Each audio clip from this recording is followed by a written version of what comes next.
How great that you found my podcast or chronicle.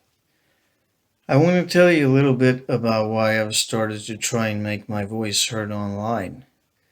I'm deeply concerned about the developments here in my country, Sweden. I think to say that things are going in the wrong direction these days is a gross understatement. Unfortunately, there's still people that will try to argue there's nothing wrong. Who's right or wrong, I'm going to leave for you to decide.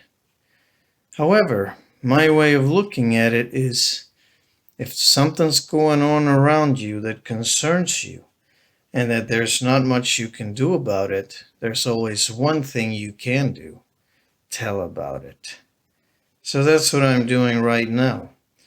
In the future, I want to be able to look my children in the eyes and tell them I didn't just look on without doing anything, at least raising my voice.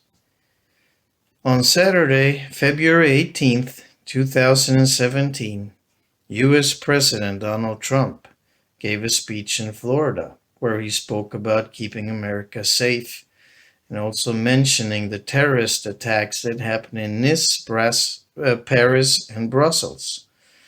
And in the same sentence, he pointed out an unspecified event that happened in Sweden Friday evening.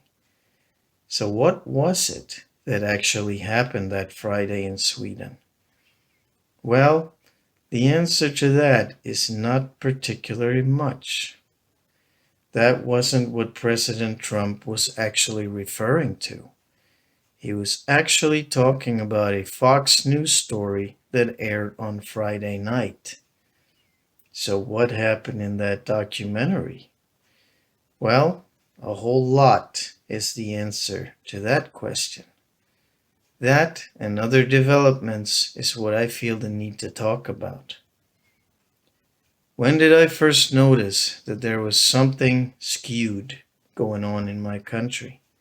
And by that I mean, when did I notice that there was some kind of a change that was not entirely good? I'm pretty sure when that was, or roughly around the time at least. I grew up in a little village outside of a town with about 50,000. It's a very nice area that is part of the most beautiful landscape in Sweden, Dalarna, that is known for picturesque houses, nice landscapes, and being very cultural. This area, and especially the town I grew up nearby, has had its problems with drugs and criminality. But what I was about to discover when I moved to Stockholm was something else, that we were alienated from here in this area where I grew up. So late 1998, I moved to Stockholm, which is the capital of Sweden, looking for work.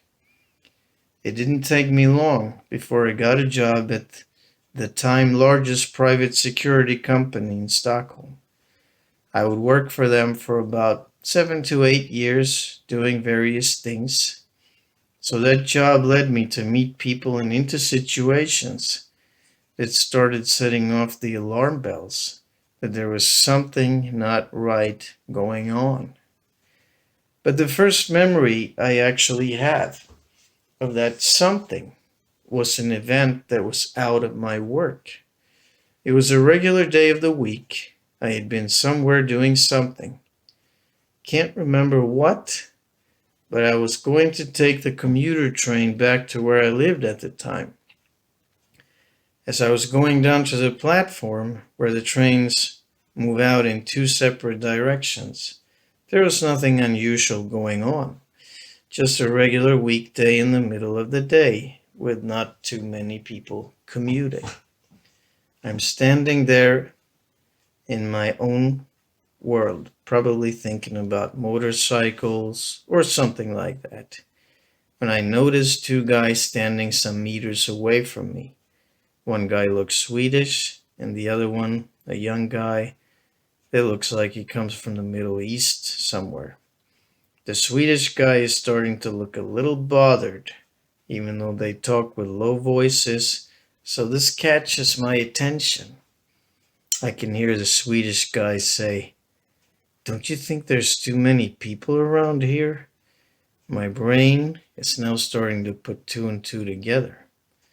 I didn't hear the whole conversation, but it's clear to me that there's a very actual possibility that I'm watching an attempted robbery right in broad daylight. I can't believe it might actually be happening, and it does catch me a little off guard. But I'm thinking, if this guy actually goes ahead with a robbery, I'm going to make a citizen's arrest. So I move in closer to them, which gets the attempted robber to think, I suppose. He just looks at me and then moves away. This was something I had never seen before in my life. The attitude, ruthlessness, and obvious impudence of the attempted robber was something I had never seen before, and it left me with a feeling of surprise and anger. Basically, the way this guy was acting was brand new to me, but it's actually something that is very apparent in statistics over committed crimes in Sweden. Immigrants from various parts of the world, some places more than others, are hugely overrated in crime rates. Before I explain more about that, there's something very important that I would like to say. And that is, I have been truly blessed in my life by having friends that are immigrants and from other parts of the world. I think different cultures is very interesting. And every time I meet people from other countries, I find it very interesting.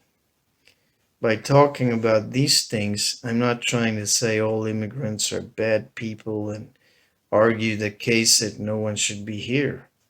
Rather, what I'm trying to do is to explain what the fact and consequences have been to Sweden due to the mass migration politics that our governments have pursued.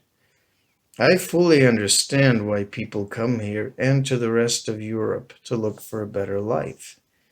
What is more difficult to understand is the politicians, who by now should be very much aware that in whole mass migration with all its problems has been very bad for the whole of Europe, I would say.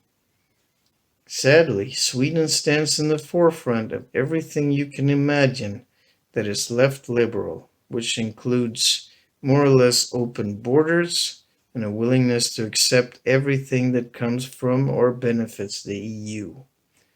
This country that has a Christian heritage that dates back to as early as the 800s is now in the forefront of embracing, as it seems, as many things possible that goes against classical Christianity. As an evangelical Christian, I find it hard to describe how sad it is to watch my country degrade like this. A while back, I had an email conversation with a Swedish pastor that has been outspoken about these kind of things from a Christian perspective. How Sweden, it seems, has really moved far away from God. But what he said gave me hope. He basically said that, first of all, to resist the feeling of hopelessness and not be like the lazy servant. But also that since Sweden has been so much in the forefront of spiritual degradation, maybe we will be the first ones to turn.